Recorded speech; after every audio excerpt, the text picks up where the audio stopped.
Easy guys, what is up? Hope you're all doing super well today. Something a little different, I thought I'd run for a little tutorial, and these are some of the steps I use, and they'll leave you with a clean, crisp, multiplayer burning, tandem ready livery in about 10 to 15 minutes. It's quite simple, but it always looks super good. So let's get into it. So step one is inspiration. This is number one on my list. It's always good to get super inspired and have a bit of direction when you jump into the livery editor. You don't want to come with a blank mind and not have any ideas and just put shapes together. I like to base my cars loosely off old racing cars, and this is how I get my idea.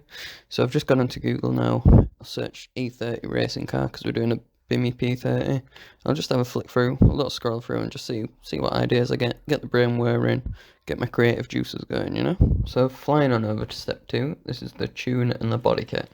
I know a couple of you are thinking I'm probably crazy here, but you're going to have to hear me out on this one.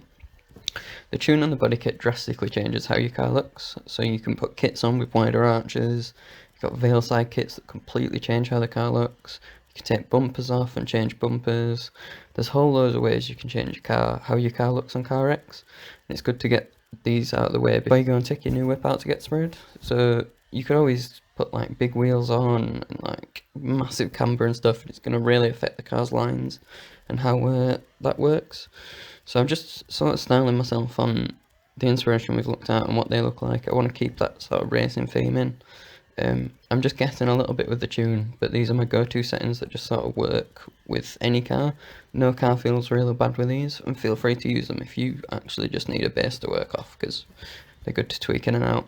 I also like to paint the car white at this stage, because that just lets me work with a plain white background, and then I'll decide on the colour on the last step. Next up, we've got step 3, which is simple shapes come first. Catchy that one, innit? So this is when the magic really starts to happen with your car, and when that card you've got in your head switches to the big screen. Keep it simple and keep it sweet. For your first couple of liveries, you want to be using the first page really, and the shapes are in the first page. You can do a lot with those, and there's everything you sort of need in there. It's good to decide what colours you're going to use at this point too.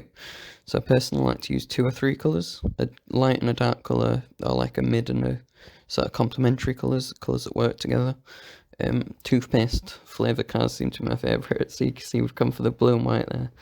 Probably just needs a bit of minty green or something to, or red to really add to that. So once we've put the main line in, and the big blue split, we've just sort of split the car into 2 different tones. We've put the blue on the hood as well, on the roof as well. And that just sort of colour blocks it up. It adds a lot of like shape without really doing a lot. So then we're just putting the stars in as well. And that sort of, again, just adds a bit more shape. We're just trying to fill in the blank spaces and sort of follow the lines of the car to really sort of make it pop. A little Tony Too Fast top tip for you. If you press triangle, that's going to symmetrical it, I don't know what that word is. It's going to copy it over to the other side perfectly, so you don't have to worry about dragging it over or anything. I like to do this with all the shapes just to create like an even sort of flow around the car, but you can do it differently and change it up, so it doesn't have to be a symmetrical thing. Could do it asymmetrical. I also like to use R2, which is a projection button. This is super handy.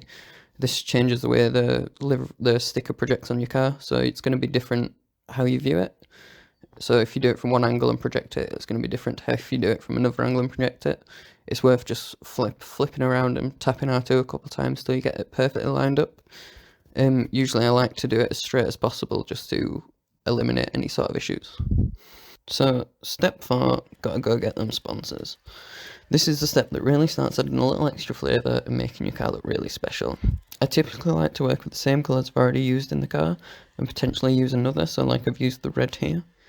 It's worth referring back to your inspiration at this stage as well to get a little refresh on the ideas and think what you'd like to do. So like seeing what they've done in real life and like how you can replicate that and how you can sort of copy their designs into yours.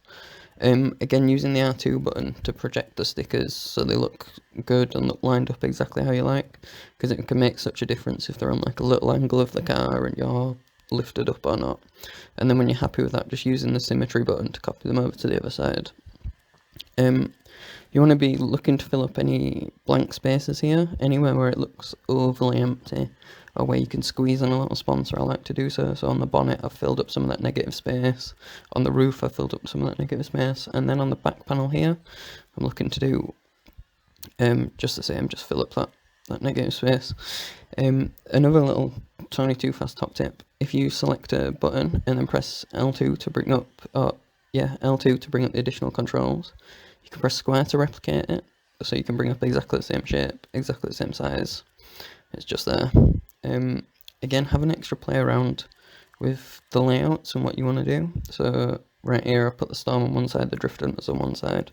Not too happy with it, so I just lifted up the storm, dropped the drift hunters in, made it a little smaller, and it's just tidied it up real nice. So step 5, don't forget the extras. Moving pretty quickly on to step 5, don't forget the extras.